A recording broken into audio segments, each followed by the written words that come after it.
Hi friends, ఈ వెనిజులాకు సంబంధించి నేను రాజకీయ అంశాలు జోలికి పోదలుచుకోలేదు. కేవలం జాగ్రఫీ అంశాలని చూస్తున్నాను. ఇది లాటిన్ అమెరికా అండ్ సౌత్ అమెరికాలో భాగంగా ఉంది. మెక్సికో నుంచి మనకు అర్జెంటీనా వరకు అంతా లాటిన్ అమెరికా అంటున్నాం. దక్షిణ అమెరికాలో 13 దేశాలు ఇదొక భాగంగా ఉంది. వెనిజులా చుట్టూ మనకు 3 ప్రధాన దేశాలు ఉన్నాయి. 1 కొలంబియా, 2 బ్రెజిల్ అండ్ 3 గయానా. దీంతోపాటు ఇక్కడ ట్రినిడాడ్ అండ్ టొబాగో అనే ఒక ఐలాండ్ దేశం కూడా దీనికి అటాచ్ అయి ఉంటుంది. దాంతోపాటు యాంటిలిస్ అనే ఇంకో దీవులు కూడా దీనికి అటాచ్ అయి ఉన్నాయి. ఓకే, అండ్ వెనిజులాకు సంబంధించి జాగ్రఫీ పరంగా మనం ఒక 2-3 అంశాలను గుర్తుంచుకోవాల్సిన అవసరం ఉంది.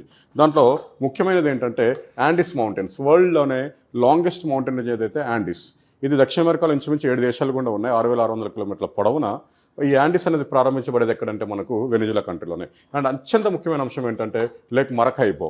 ఈ మరకైబో లేక్ ఏంటంటే మన దక్షిణ అమెరికాలోనే అత్యంత పెద్ద సరస్సు ఇది. ఇది ఒకానొక టైంలో 1994-95 వరకు ప్రపంచంలో 20% ఆయిల్ ఎగుమతులు చూసుకున్న దేశం ఇది. ఈ సరస్సు మూలంగానే దీని యొక్క ఎకానమీ చాలా డెవలప్ అయ్యింది. ఈ సరస్సు మీద కన్నేసే ట్రంప్ ప్రస్తుతం ఈ ఆపరేషన్ అబ్సల్యూట్ రిసాల్వ్ని చేపట్టడనే టాక్ కూడా బయట ఉంది. ఆ తర్వాత మనం గుర్తుంచుకోవాల్సింది ఏంటంటే ఇంకో అత్యంత ముఖ్యమైన విషయం ఏంటంటే ఇక్కడ ఒరినాకో రివర్. ఈ ఒరినాకో రివర్ మనకు ఈ బ్రెజిల్, కొలంబియా అండ్ వెనిజులా గుండా వెళ్తుంది. దీని చుట్టుపక్కల ఉన్న గడ్డి భూముల్ని దక్షిణ అమెరికా ఉష్ణమండల గడ్డి భూములు అంటాం, ట్రాపికల్ గ్రాస్ ల్యాండ్స్. సో దక్షిణ అమెరికాలో మనకు 2 రకాల గడ్డి భూములు ఉన్నాయండి. ఒకటి ఉష్ణమండల గడ్డి భూములు, 2 సమశీతోష్ణ మండల గడ్డి భూములు. సమశీతోష్ణ మండల గడ్డి భూముల్ని పంపాస్ అని పిలుస్తాం. ఉష్ణమండల గడ్డి భూములు భూమధ్య రేఖ ఈక్వటార్కి నార్త్లో, సౌత్లో కూడా ఎక్స్పాండ్ అయి ఉన్నాయి. సౌత్లో ఉన్న వాటిని కంపోస్ అని అంటున్నాం. ఈ కంపోస్ అనేవి బ్రెజిల్లో ఉన్నాయి.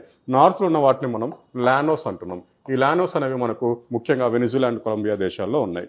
అండ్ మనము ఈ వెనిజులాకు సంబంధించిన ఇంకో ముఖ్యమైన అంశం ఏంటంటే ఏంజెల్ ఫాల్స్. ప్రపంచంలోనే 979 మీటర్ల ఎత్తులో ప్రపంచంలోనే అత్యంత ఎత్తైన వాటర్ ఫాల్ ఏంటి, వరల్డ్స్ హైయెస్ట్ వాటర్ ఫాల్ ఏంటంటే ఏంజల్స్. ఈ ఏంజల్స్ని ఒరినాకో రివర్ ఫామ్ చేస్తుందని చాలామంది అనుకున్నారు. కానీ ఒరినాకోకి కరోని అనే రివర్ ఉంది, ట్రిబ్యూటరీ ఉపనది. కరోనికి కరావో అనే రివర్ ఉంది, ట్రిబ్యూటరీ. కరావోకి చురున్ అనే ఉంది. ఈ చురున్ అనే నది దీన్ని ఫార్మ్ చేస్తుందండి, ఏంజల్స్ వాటర్ ఫాల్స్ని. ఇది జాగ్రఫీ పరంగా మనం వెనిజులాకు కూడా వెనిజులాకు సంబంధించి గుర్తుంచుకోవాల్సిన అంశం. ఇక్కడ మనకు ఏదైతే బ్రెజిల్, పెరు అండ్ ఈ ఏరియాలో మనకు అమెజాన్ ఫారెస్ట్ ఉన్నాయో కొంతమేర మనకు వెనిజులాలో కూడా విస్తరించి ఉన్నాయి. ఇది కాకుండా కొసమెరుపు ఏంటంటే ప్రపంచ అందగత్తెలు మిస్ వరల్డ్స్ ఎవరైతే ఉన్నారో ఇండియాతో చెరు సమానంగా వెనిజులా కూడా 6 అత్యధిక శాతం అందగత్తెలు ఇచ్చిన దేశంగా మనం దీన్ని చెప్పొచ్చండి. Thank you.